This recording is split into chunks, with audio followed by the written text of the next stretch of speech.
It's on here now. The goalkeeper's beaten, and South Africa have done Shagger Sport 2010. የ2026 የዓለም እግር ኳስ ዋንጫ የምድብ ማጣሪያ ሊጠናቀቅ እንዲሁም ደግሞ የጥሎ ማለፉ ውድድር ሊጀምር ጥቂት ቀናቶች ብቻ ናቸው የቀሩት።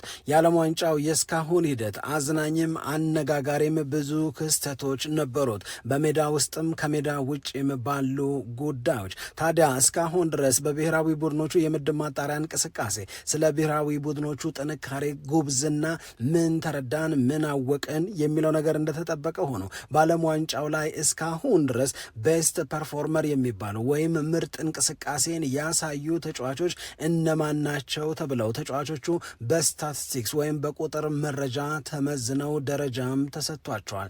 የእስካሁኑ የ2026 የዓለም ዋንጫ ምርጦች ኮከቦች ተዘርዝረዋል። እነማን እንደሆኑ እናነሳለን። ለተወሰኑትም ምክንያቶቻቸውን ለማስቀመጥ ጥረት እናደርጋለን። የምድብ ማጣሪያው የመጨረሻ ጨዋታዎች ዛሬም እንዲሁ ቀጥለው የሚከናወኑ ይሆናል። በዓለም ዋንጫው የቻላችሁትን ያህል እየተዝናናችሁ ከስር ከስር እኛ የምናቀርባቸውን መረጃዎችም እንድትከታተሉ በድጋሚ እንጋብዛለን። ደግሞም ከተጫዋቾች ዝውውር ጋር በተያያዘ ያልተሰማ ነገር የለም። በጣም ብዙ አዳዲስ ነገሮች እየወጡ ቀደም ሲል ስናነሳቸው በነበሩት ጉዳዮችም ላይ አዳዲስ ተጨማሪ ወሬዎችን እየሰማን እንገኛለን። ማንቸስተር ዩናይትድ፣ አርሰናል፣ ሊቨርፑል፣ ሪያል ማድሪድ፣ ቼልሲ በዚህ ሰዓት ስማቸውን ከምናነሳ ከዝውውር ጋር አያይዘን ከምንጠቅሳቸው ክለቦች መካከል ይጠቀሳሉ። ለአርሰናል ደጋፊዎች በእኔ እምነት ትልቅ የምስራች ነው። አርሰናል ቁም ነገር ሰርቷል። ያደረገውም ደግሞ እጅግ በጣም ትክክል ነው። ከአርሰናል ለደጋፊዎቹ የተነገረው አድርጌዋለሁ፣ ጨርሻዋለሁ የተባለው የአንድ ተጫዋች ጉዳይ ለምን ትልቅ ሆነ፣ ለምንስ እንደ ምስራች ይቆጠራል የሚለውንም እናነሳለን። የማቲያስ ፈርናንዴዝ ነገር እየለየለት የመጣ ይመስላል። አሁንም ከጥቂት ደቂቃዎች በፊት ሌላ ተጨማሪ አዲስ ነገር ተሰምቷል። ማንቸስተር ዩናይትድን የሚያፈዝ ቶተንሃም ሆትስፐርስን ደግሞ የበለጠ የሚያነቃቃ ነው ተብሏል። ለማመን ቢከብድም ስሙት ብለን ይዘን የመጣ ነው የማንቸስተር ዩናይትድ ሌላ የዝውውር ዜና አለ። የማንቸስተር ዩናይትድ ሰዎች በፍጹም ልንጠብቀው ከማንችለው ዝውውር ጋር ራሳቸውን አያይዘው ጥረት ማድረግ መረጃ ማጣራትም ጀምረዋል ይሉናል በዝውውር ዘገባ ላይ የምናውቃቸውም የምናምናቸውም ሪፖርተሮች። ለማመን የሚከብደው ማንቸስተር ዩናይትድን የሚያገናኘው ከየትኛው ተጫዋች ጋራ ነው የሚለውን ለማየት ጥረት እናደርጋለን። ሊቨርፑል ስምምነት ላይ ደርሷል። ሊቨርፑል በዘንድሮ የክረምት ተጫዋቾች የዝውውር መስኮት ሊያስፈርማቸው ከሚፈልጋቸው ተጫዋቾች መካከል ዲዮማንዴ አንዱ ነው፣ ምናልባትም ዋነኛው ነው። ይህንን ተጫዋች ለማስፈረም ሊቨርፑል እስካሁን ድረስ ለአርቢ ላይፕሲች ያቀረበው የገንዘብ ጥያቄ ተቀባይነት አላገኘም ወይም ሳያገኝ ቆይቷል። አሁን ግን በተጫዋቹና በሊቨርፑል መካከል ሙሉ በሙሉ ስምምነት ላይ መደረሱን ደግሞ ሰምተናል። ሌሎች የሰማናቸው ባጭሩ ለናንተ የምንነግራችሁ አዳዲስ የዝውውር መረጃዎችም አሉ። ስለዚህ እነዚህን ጉዳዮች እያነሳን ለተወሰኑ ደቂቃዎች አብረናችሁ እንቆያለን። ሰላም ጤና ይስጥልን፣ እንደምናላችሁ የተከበራችሁና የተወደዳችሁ የሸገር ስፖርት ዊዝ አበበ ግደይ የዩቲዩብ ቻናል ቤተሰቦቻችን በያላችሁበት እጅግ አስደሳች ጊዜን እያሳለፋችሁ እንደሆነ ተስፋ እናደርጋለን። መልካሙን ሁሉ ለናንተ እንመኛለን። ታዲያ ይህንን የእኛን ቻናል ሸገር ስፖርት ዊዝ አበበ ግደይ የሚለውን የዩቲዩብ ቻናላችንን ሰብስክራይብ አድርጉ፣ የደውል ምልክቱን ተጫኑት፣ ሊንኩን ለሌሎች ማጋራትንም አትርሱ እንላለን። ለድጋፋችሁም ከልብ እናመሰግናለን። ከሁሉም አስቀድመን ማንሳት የምንፈልገው ባጭሩ ለእናንተ ሊነገሩ የሚገባቸውን ከዝውውር ጋር የተያዙ የሰማናቸውን መረጃዎች ነው። የመጀመሪያው ማንቸስተር ሲቲን ይመለከታል። ማንቸስተር ሲቲ በሪያል ማድሪድ የሚፈለጉ ተጫዋቾች አሉ። ከሪያል ማድሪድ ሰዎች የሚነገር በሪያል ማድሪድ ልሳንነት የሚታወቁ የስፔን ጋዜጦች የሚያነሷቸው ስሞች ሪያል ማድሪድንና ማንቸስተር ሲቲን ያስተሳስራሉ። ማንቸስተር ሲቲ ቅር እስኪለው ድረስ የሪያል ማድሪድ ፕሬዝዳንታዊ ምርጫ በሚደረግበት ጊዜ ሪያል ማድሪድ እኔን በፕሬዝዳንትነት የሚሰይም ከሆነ ሃላንድን አስፈርማለሁ ብሎ እስከ መናገር፣ ሃላንድን የሪያል ማድሪድ ማሊያ አልብሶ በሚዲያዎች ላይ ለማሳየት ጥረት እስኪደረግ ድረስ ማንቸስተር ሲቲና ሪያል ማድሪድ በጎ አልተደራረጉም። በዚህ ክረምት የተጫዋቾች የዝውውር መረጃ መውጣት ከጀመረበት ጊዜ አንስቶ ታዲያ ሃላንድ ብቻ አይደለም ሮድሪ ሪያል ማድሪድን ሊቀላቀል እንደሚችል ከዛም በተጨማሪ ደግሞ ሩበን ዲያዝን ማስፈረም ሪያል ማድሪድ እና አሰልጣኝ ሆዜ ሞሪኒዮ በጣም እንደሚፈልጉ በተደጋጋሚ ሲነገር ቆይቷል። ማርካ፣ አስ እና ሙንዶ ዲፖርቲቭ አይነት ጋዜጦች ዋና ጉዳያቸው ሪያል ማድሪድ በማንቸስተር ሲቲ ከሚጫወቱ ተጫዋቾች መካከል የተወሰኑትን የራሱ ለማድረግና ራሱን ወደ አሸናፊነት ለመመለስ ጥረት ስለማድረጉ ነው የሚናገሩ። ታዲያ አሁን ከሰዓት በኋላ ከጥቂትም ደቂቃዎች በፊት ማንቸስተር ሲቲ በሪያል ማድሪድ በኩል ሩበን ዲያዝን ለማስፈረም የሚደረግን ማንኛውንም ጥረት አልቀበልም የሚል አቋሙን ይፋ አድርጓል። ሩበን ዲያዝ ከኔ ጋር የሚቆይ በማንቸስተር ሲቲ እየሰራ የሚቀጥለው ትልቅ ስራ፣ ትልቅ ኃላፊነት ያለው ተጫዋች ነው የሚል አስተያየትን ሰጥቷል። ልምድ ያለውን እድሜው 29 የሆነውን ሩበን ዲያዝን በጭራሽ ከኔ ልትወስዱ አትችሉም ብሏል። ስለዚህ የላሊጋው ኃያል የአውሮፓም ታላቁ የሚባለው ክለብ ሪያል ማድሪድ በሩበን ዲያዝ ላይ ሪያል ማድሪድ ፍላጎት ቢኖረውም አልቀበለውም ብሎ ማንቸስተር ሲቲ ማሳወቁን ተከትሎ አቋሙን ያለሳልሳል ወይንስ እንደገና በሌላ መንገድ በሌላ ሐሳብ እና ኦፈር ማንቸስተር ሲቲን ማስጨነቁን ይቀጥላል ነው። እንግዲህ እስካሁን ድረስ በርናንዶ ሲልቫን ወስዷል። በርናንዶ ሲልቫና ማንቸስተር ሲቲ ተለያይተዋል። እዚህ ላይ ማንቸስተር ሲቲ ምንም አይነት ሴይ ሊኖረው አይችልም። አሁን ግን ሩበን ዲያዝን ከሲቲ ጋር ውል ያለውን የሲቲ ተጫዋች የሆነውን ሰው መውሰድ እንደማይችሉ ማንቸስተር ሲቲ አረጋግጦ ተናግሯል።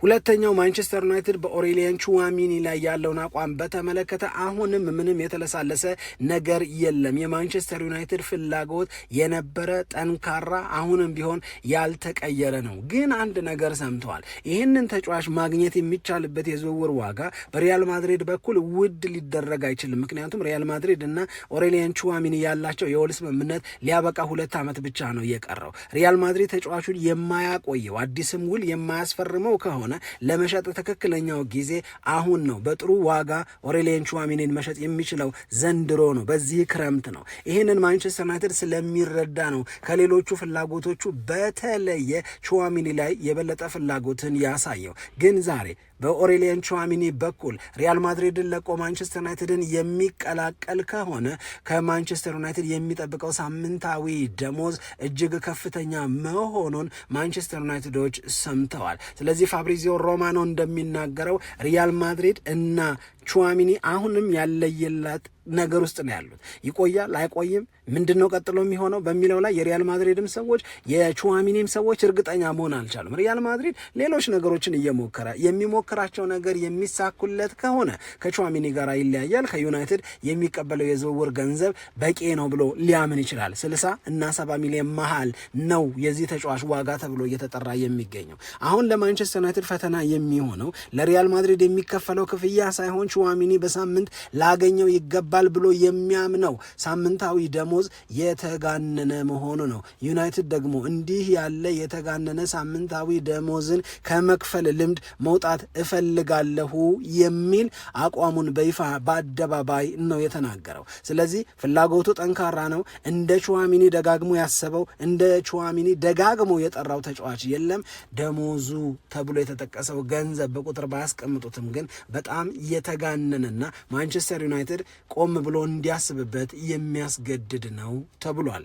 በሌላ በኩል የአሌክስ ስኮት ፈላጊ የሚባሉ ክለቦች አርሰናል፣ ማንቸስተር ዩናይትድ እና ሊቨርፑል ናቸው። ይህንን ተጫዋች ማስፈረም የሚፈልግ ክለብ ካለ 60 ሚሊዮን ፓውንድ የማልደራደርበት ዋጋው ነው ብሏል አሉ በርንመዝ። ስለዚህ ይሄ ተጫዋች 60 ሚሊዮን ፓውንድ የሚከፍል ተጫዋችን ሊወስድ ይችላል አይነት አቋም ነው። ባይሸጥ ደስ ይለዋል። ነገር ግን ፍላጎቱ ልጁን አማሎታል።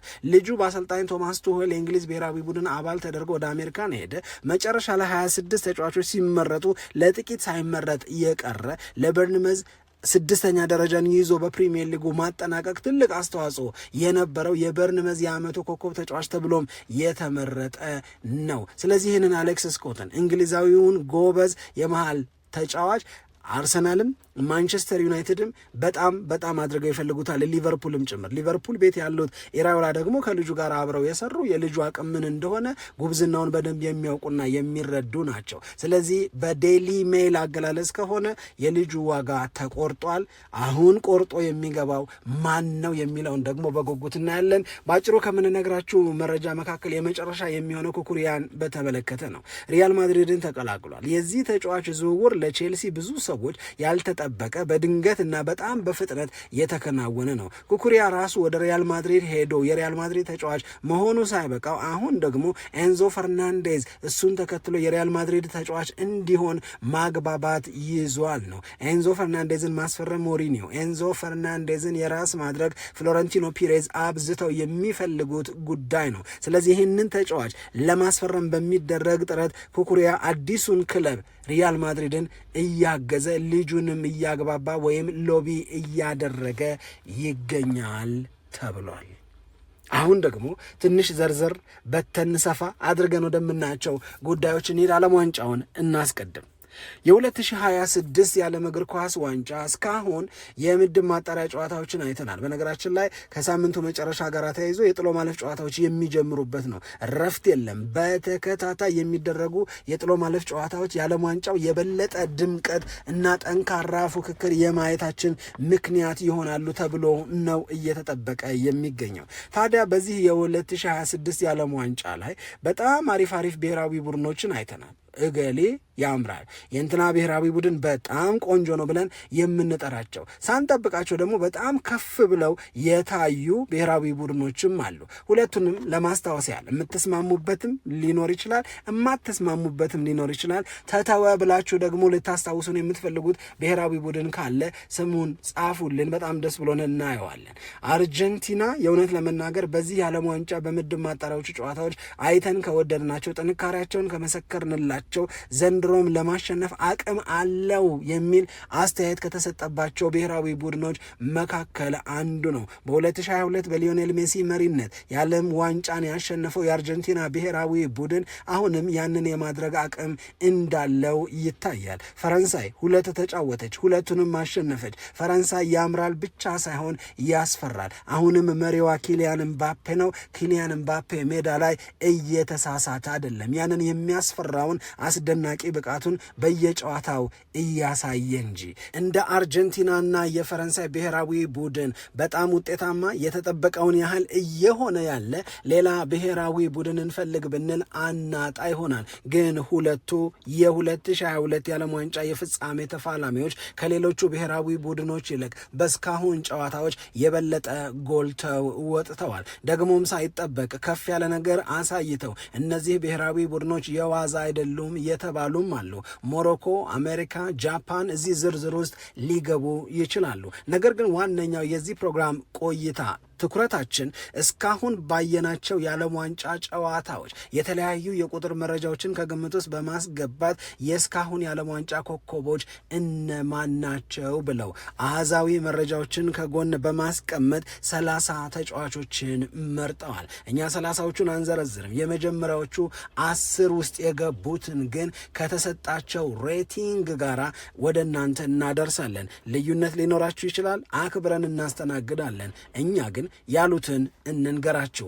በእስካሁኑ የዓለም ዋንጫ 10ኛ ደረጃ ላይ የተቀመጠው በተለይ የኢራን ብሔራዊ ቡድን በሚያሳየው እጅግ በጣም ድንቅ የሚባል ተጋድሎ፣ ውጤታማ ለመሆን የሚያደርጉት የተለየ ጥረት ግብ ጠባቂያቸው አሊሬዝ በጣም የሚገርም ብቃትን አሳይቷል። በተለይ በቀደም በአንድ ጨዋታ ላይ 7 የሚደርሱ ኳሶችን አድኗል። ካዳናቸው ኳሶች መካከል ደግሞ አንደኛው የተለየ ቦታ ሆኗል። ምናልባት የ2026 የዓለም ዋንጫ ሲጠናቀቅ በዓለም ዋንጫ ዘንድሮ ያየነው ምርጡ ግብ ጠባቂ ያዳነው ኳስ ይሄ ኳስ ነው ልንልም እንችላለን። አሊሬዛ ይባላል። የኢራን ብሔራዊ ቡድን ግብ ጠባቂ ነው። 10ኛ ደረጃ ተሰጥቶታል። ከ10 የእሱ የእስካሁን ብቃት 8 9.12 ማርክ አስገኝቶለታል። አለፍ እያልን ነው የምናነሳው። 8ኛ ደረጃ ላይ ፔድሮ ፖሮ ከስፔን ብሔራዊ ቡድን ተቀምጧል። ከዛ በተጨማሪ ደግሞ ማይክል ኦሊሴ የፈረንሳይ ብሔራዊ ቡድንና የባየር ሚዩኒኩ ተጫዋች 8.23 ነው ለስካሁን የዓለም ዋንጫ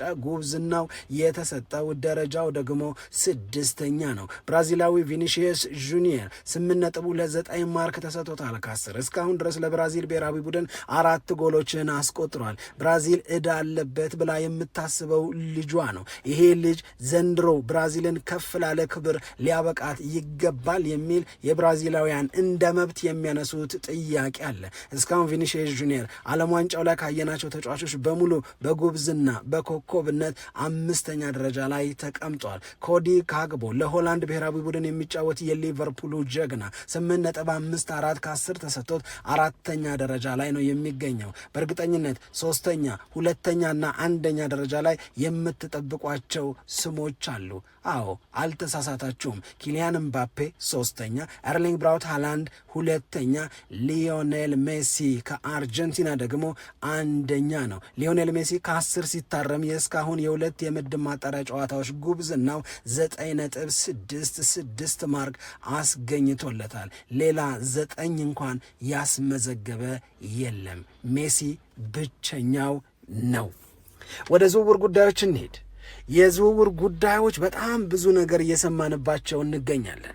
ከነዚህ የዝውውር ጉዳዮች መካከል ለእኔ በጣም የሰዓቱ ምርጡ ዜና በተለይ ለመድፈኞቹ ደጋፊዎች፣ ለአርሰናል ደጋፊዎች እንኳንም አርሰናሎች ይህንን አደረጉ እንኳንም ወሰኑ።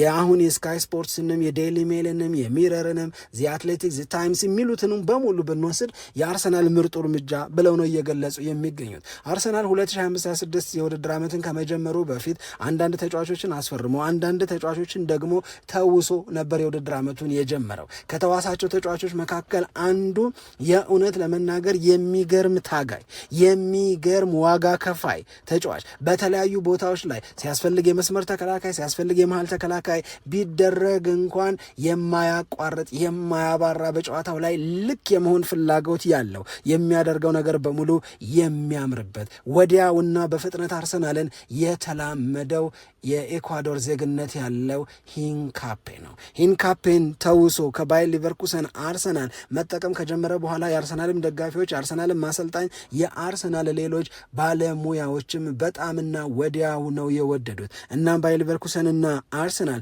ልጁን ለመዋስ ሲስማሙ አርሰናል መግዛት የፈለገ እንደሆነ ቅድሚያውን እንሰጠዋለን ብለዋል። 38 ሚሊዮን ፓውንድ ይክፈለን እንጂ ችግር የለውም ነው ስምምነታቸው። እናም ይህንን ስምምነት አክቲቭ አድርጎ አርሰናል ራሱ በይፋ እንደተናገረው ሂንካፔን የራሴ አድርጌዋለሁ፣ በሚቀጥሉት 5 ዓመታትም መድፈኛ ሆኖ ይቀጥላል ብሏል። ይሄ ለአርሰናል ትልቅ የምስራች ነው። ምክንያቱም ልጁ በተግባር በፕሪሚየር ሊግ ተፈትኖ ፕሪሚየር ሊጉ የሚፈልገውን ነገር አሟልቶ ለአርሰናል ሻምፒዮን መሆን በጉዳት ጭምር እየታገለ ትልቅ አገልግሎትን የሰጠ ነው። ይህንን ዜና ግን የምስራች የሚያስብለው ትልቅም የሚያደርገው ሂንካፔ ለአርሰናል በመፈረሙ አርሰናልም ምርጡን ተጫዋች ለማቆየት እድል በማግኘቱ ብቻ አይደለም። ይልቁንም ሪያል ማድሪድ አርሰናልንና ሂንካፔን አላስቀምጥ ብሎ ነበረ በሰሞኑ እንቅስቃሴው። ሂንካፔን ይላሉ ደጋግመው አሰልጣኝ ሆዜ ሞሪኒዮ፣ እናደርገዋለን ይላል ሪያል ማድሪድ። ሆዜ ሞሪኒዮ የሚፈልጉትን ሂንካፔ አሳዶ ለመያዝና የራስ ለማድረግ ነጩንም ማሊያ ለማልበስ። ስለዚህ አርሰናሎች ይህንን የሪያል ማድሪድን እንቅስቃሴ ልጁን እንዳያማልለው የልጁን ሀሳብ እንዳይበትነው በጣም በፍጥነት አክት አደረጉ፣ ጨረሱት። ይህንን ተጫዋች የራሳቸው አድርገው ለሚቀጥሉት 5 ዓመታት ይቆያሉ።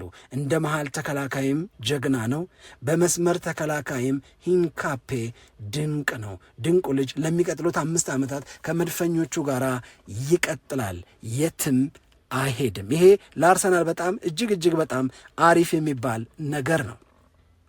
ወደ ማንቸስተር ዩናይትድ ጉዳይ ስንሄድ ማንቸስተር ዩናይትድን በሁለት ጉዳዮች ልናነሳው እንገደዳለን። አንደኛው የማቲያስ ፈርናንዴዝ ነገር እየለየለት ስለመጣ ነው።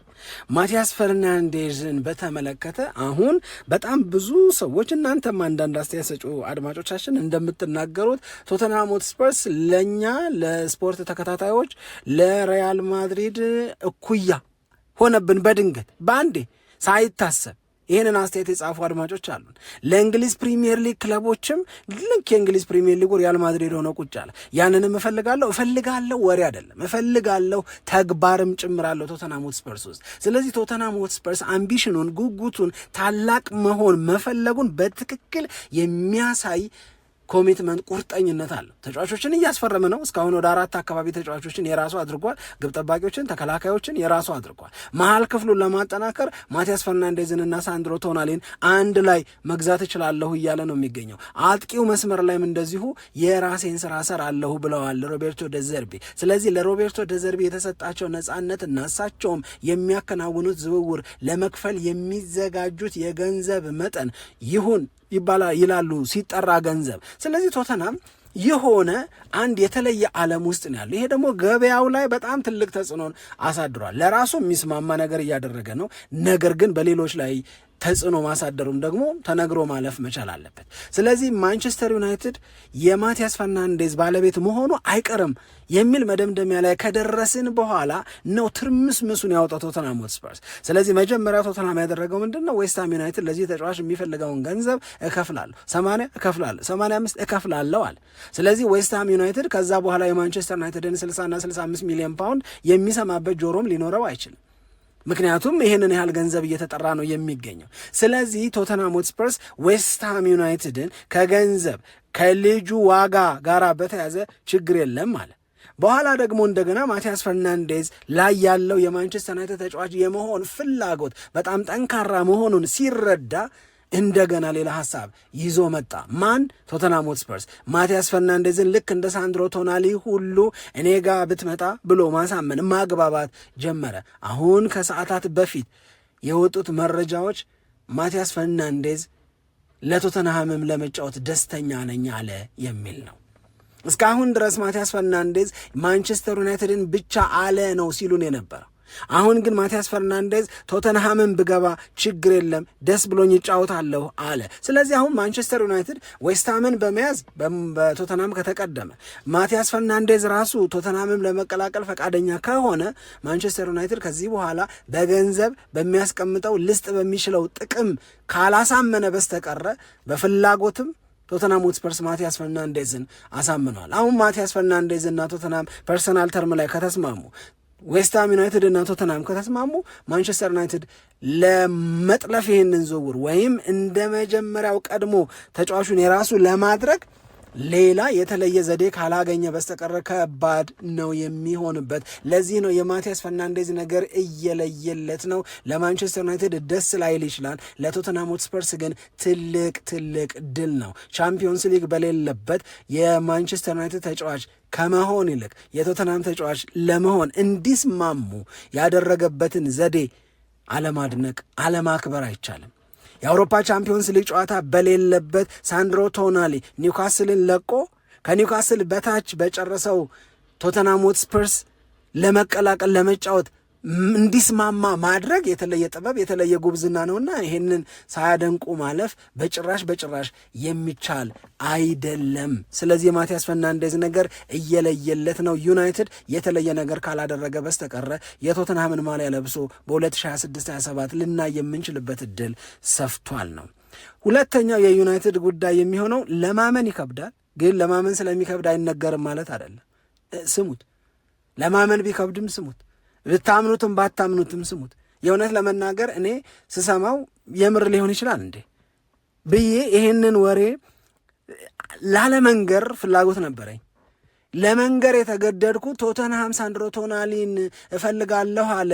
ሮቤርቶ ደዘርቢና የቶተንሃም ሰዎች የሳንድሮ ቶናሊን ተወካዮች አነጋግረው ተስፋ ሰጪ ስምምነት ላይ ደረሱ ምናምን ሲባል ወሬውን አላምን ብዬ ተቸግሬ ወሬውን አዘግይቸው ነበረ። በኋላ ቶተንሃም የምሩን ሲሆን ጸጽቶኛል። ያኔ ምናለ መጀመሪያ እኔ በነገርኳቸው ኖሮ ምናለ መጀመሪያ ከኔው በሰሙት ኖሮ የሚል ስሜት አለ። አሁንም በማንቸስተር ዩናይትድ ዙሪያ ከሰዓት በኋላ ከጥቂት ደቂቃዎች በፊት የተነገረው ነገር ለማመን የሚከብድ ነው። ግን ማንቸስተር ዩናይትድ ሰዎች ይህንን እያደረጉ ነው ብለው ጽፈውታል። ይህንን የጻፉትን ሰዎች አምናቸዋለሁ። ይህንን መረጃ የሰጧቸውን ሰዎች ነው ለማመን የተቸገርኩት። ለማንኛውም ማንቸስተር ዩናይትድ በሁሊያን አልቫሬዝ ጉዳይ መረጃ መሰብሰብ ጀምሯል።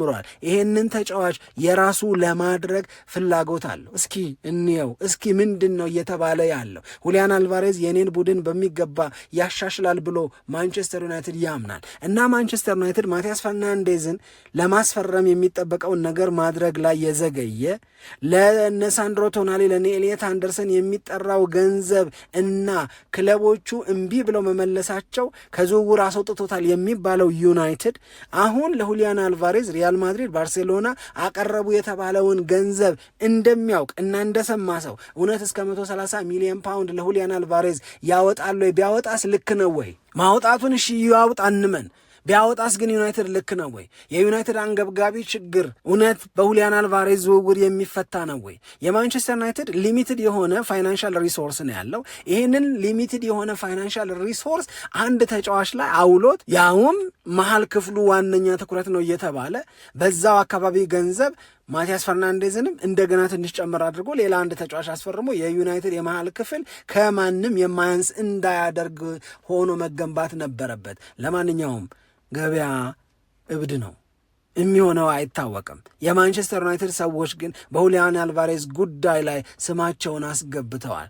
አሁንና ከዚህ በኋላ የሁሊያን አልቫሬዝ ጉዳይ ሲነሳ ማንቸስተር ዩናይትድን መዝለል ላንችል እንችላለን። ሁሊያን አልቫሬዝ ማንቸስተር ዩናይትድን፣ አርሰናልን፣ ፓሪስ ሰን ጀርማን፣ ሪያል ማድሪድን አይደለም መቀላቀል የሚፈልገው። የእሱ ልብ ያለው ካታሎኒያ ነው፣ ባርሴሎናን ብሎ ሊሞት ነው። ይህንን ልጅ ለማግኘት ባርሴሎናም የሚችለውን በሙሉ እንደሚያደርግ እየተነገረ ይገኛል። የመጨረሻው መረጃችን የሚሆነው ሊቨርፑልን የተመለከተ ነው። የሊቨርፑል አሰልጣኝ ኢራዮላ ይህንን የክረምት የተጫዋቾች የዝውውር መስኮት ዲዮማንዴን በእጄ ሳላስገባ ሊያልፍ አይገባውም ብለው ቆርጠዋል። ሊቨርፑሎችን መሐመድ ሳላ መተካት አለበት፣ እሱን የሚተካልን ተጫዋች ደግሞ ለረጅም ጊዜ በቦታው ላይ ምርጥ ሆኖ የሚቆየው የኮት ዲቯር ዜግነት ያለው ለኮት ዲቯር ዓለም ዋንጫ ሲጫወት ሊቨርፑል ይሄን ልጅ ቢፈልግ አይፈረድም ያስባለው ዲዮማንዴ ነው። ስለዚህ ዲዮማንዴና ሊቨርፑል አውርተው ተነጋግረው በግል ጉዳያቸው ላይ ስምምነት ላይ ደርሰዋል። አሁን ትልቁ ፈተና የሚሆነው የቀረበለትን 86 ሚሊዮን ፓውንድ ያንሰኛል ብሎ የገፋውን አርቢ ላይፕሲችን ማሳመን ነው። ሊቨርፑል ይሄንን ያሳካል ወይ? ሊቨርፑል ይሄንን ማድረግ ይችላል ወይ? የልጁ ጉዳይ ግን ዕዳው ገብስ ሆኗል። ምክንያቱም ሊቨርፑል እንዲስማማ አድርጎታል። ገና ብዙ እንሰማለን፣ ገና ብዙ እናነባለን። ያነበብናቸውን የሰማናቸውን ነገሮች ይዘን ደግሞ ቆየት ብለን ተመልሰን እንመጣለን። አሁን ግን ስለ አብራነታችሁ በጣም አድርገን እናንተን እናመሰግናለን። በያላችሁበት ሰላም ለእናንተ ይሁን። ይህንን የእኛን ቻናል ግን ሰብስክራይብ ማድረግ ብቻ ሳይሆን ሊንኩን እየላካችሁ ተከታዮቻችን ቁጥር እንዲበዛ ማገዛችሁን ቀጥሉ። ድጋፋችሁ አበርትቶናልና በጣም እናመሰግናለን። ሰላም ለእናንተ ይሁን። ኢትዮጵያ ለዘለዓለም ትኖር።